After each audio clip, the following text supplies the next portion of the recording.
Selamat pagi semuanya, perkenalkan nama saya Talita sebagai pemandu tur virtual Anda hari ini yang akan membawa Anda berkeliling Museum Konferensi Asia Afrika. Semoga Anda menikmati perjalanan bersama kami. Terima kasih. Museum Asia Afrika terletak di Jalan Asia Afrika nomor 65 Bandung.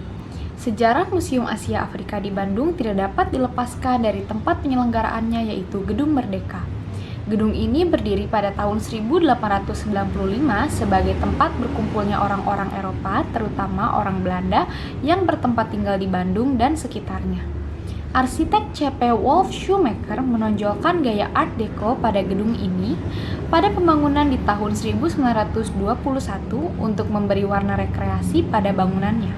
Perubahan ini membuat gedung menjadi tempat pertemuan mewah, lengkap, eksklusif, dan modern. Gaya internasional ditambahkan oleh A.F. Albers untuk menarik lebih banyak pengunjung pada tahun 1940. Gedung berganti nama menjadi Dai Toa Kaikan pada masa penjajahan Jepang tahun 1942 hingga 1945, lalu digunakan sebagai pusat kebudayaan. Setelah proklamasi kemerdekaan Indonesia, gedung ini menjadi markas para pemuda Indonesia untuk menghadapi tentara Jepang yang tidak juga kunjung menyerah. Pada tahun 1949, gedung ini kembali mengalami perbaikan dan kembali digunakan sebagai Society Concordia dan kembali digunakan sebagai tempat pertemuan kesenian, pesta, restoran, dan pertemuan lainnya. Pada tahun 1954, pemerintah menetapkan Bandung sebagai lokasi KAA atau Konferensi Asia Afrika. Maka, gedung ini sebagai tempat pertemuan terbesar dan termegah di Bandung terpilih menjadi lokasi berlangsungnya konferensi. Karena itu, menjelang Konferensi Asia Afrika tahun 1955, namanya diganti oleh Presiden Soekarno menjadi Gedung Merdeka. Lokasinya yang berada di pusat kota dan dekat dengan Hotel Savoy Homan serta Preanger. Pemugaran gedung dilakukan oleh Jawatan PU Provinsi Jabar dipimpin oleh Insinyur R. Srigati Santoso. Konferensi Asia Afrika nyatanya memberikan hasil yang berupa kesuksesan besar untuk mempersatukan negara-negara baik di Asia maupun di Afrika.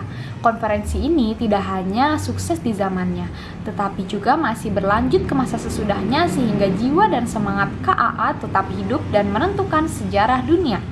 Sejarah Museum Asia Afrika di Bandung ini dimulai ketika timbul keinginan untuk mengabadikan hasil konferensi menjadi sesuatu warisan yang dapat disaksikan oleh para anak-anak bangsa di generasi selanjutnya.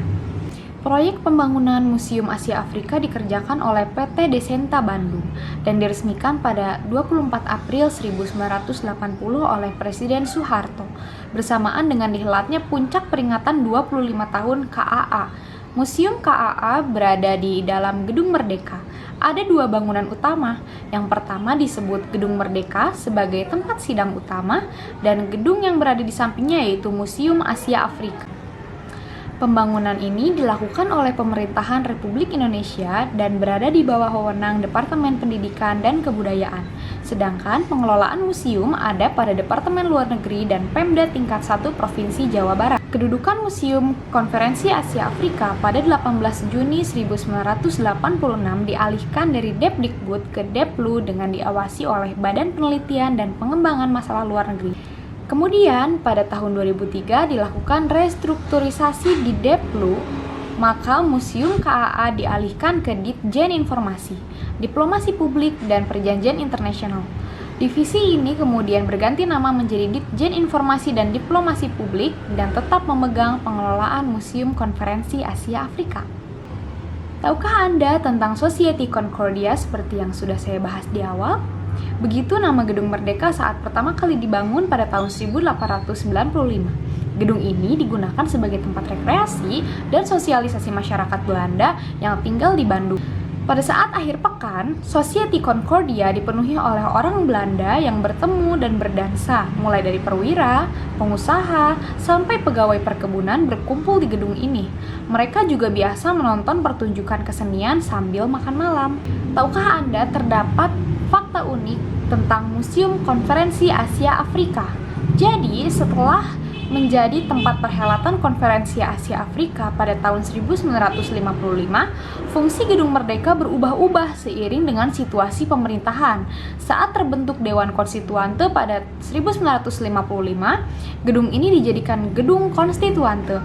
Namun, tak bertahan lama karena Dewan Konstituante dibubarkan karena dipandang gagal dalam melaksanakan tugas utamanya, yaitu menetapkan dasar negara dan undang-undang dasar. Lalu selanjutnya, Gedung Merdeka sempat menjadi Gedung Majelis Permusyawaratan Rakyat Sementara atau MPRS yang terbentuk pada tahun 1960, dan gedung ini juga pernah menjadi tempat digelarnya Konferensi Islam Asia Afrika pada tahun 1965.